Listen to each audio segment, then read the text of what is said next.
Welcome to my Rock-On Garage, guys, and today I'm gonna present you the setup of my KTM 200 Duke stunt bike. Follow me.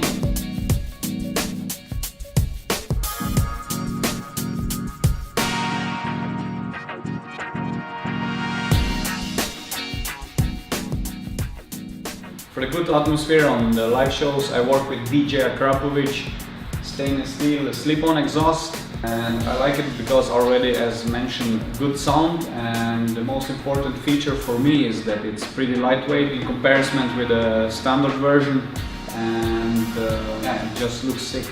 And I protect it with crash pads, so if I crash, it always looks fresh.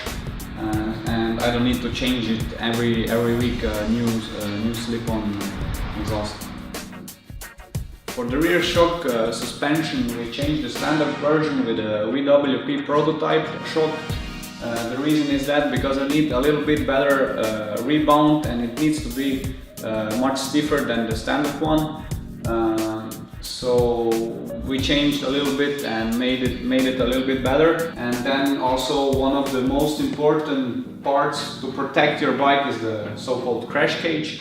I use the standard one from KTM Power Parts, and we also fitted LSL crash pads on it, so I don't need to change the crash cage every month. So I just changed the crash pads.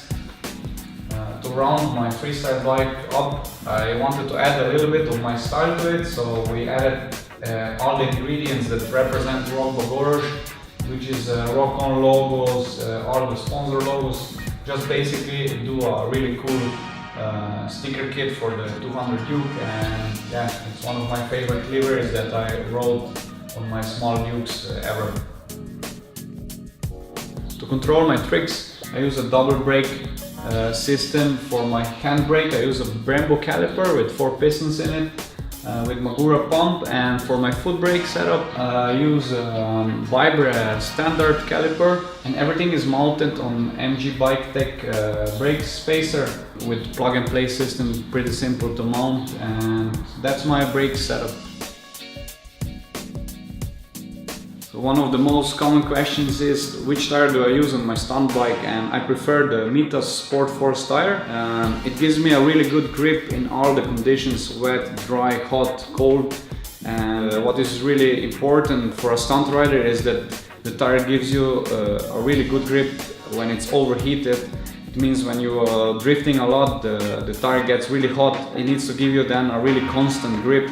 And with this tire I found a perfect tire for myself, and I really would recommend also to everybody else, and also a normal rider can use it on the street also.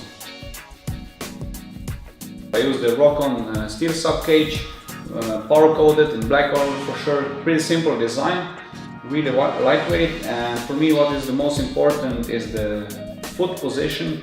What is also the second feature on my subcage is also that it's not only for my foot, but it's a kind of a crash protection. So when I crash, it's not only my crash cage, but also the subcage is protecting the bike from breaking other parts. So let's continue to the next really important part, which is the wheelie bar that almost every stunt rider uses on their stunt bikes. I have the Rock-On stunt wheelie bar, which we developed with my team. It's quite a simple shape, but it's a lot of thinking behind it. We take care that it's a perfect length, perfect angle, so I can stand good on it, and my weight distribution is in the perfect position while doing circles. And it needs to be also strong when I hit the ground, and I have also a scrape plate on it, so if I scrape that I can put the fire trick on. We equipped my stunt bike with some grippy seats, so the main seat is the KTM Power Part seat, because it has really good material that gives me a lot of grip, especially in the wet conditions. And for the passenger seat, we just reshaped the standard seat. We made it a little bit higher, so I have a good support when I do sit-down tricks, and I really like this seat setup. For my sprocket setup, I use a standard sprocket on the front, and on the rear I use the Rock Bagoraj stunt sprocket with 56 teeth and made out of really high quality aluminum. So let's continue to the next stunt part, which is the tank cover and or let's say tank seat. And we developed for my 200 Duke a tank cover out of carbon fiber because it's much lighter, and you cannot do it like other stunt riders are doing it with a hammer to smash the tank in and shape a nice seat, because my tank is out of plastic, so that's why we made it out of carbon fiber. And I really like the shape now, and it helps me to do all the high chair tricks. We changed the standard one with a KTM Power Parts 320mm disc brake made by Braking, the Spanish brake company, and it's way better than the standard one in terms of overheating, braking power, everything. So I have much better control on the stoppies, and the Kangaroo stoppies are way easier, and it's just, I think, a must-have on a Duke bike.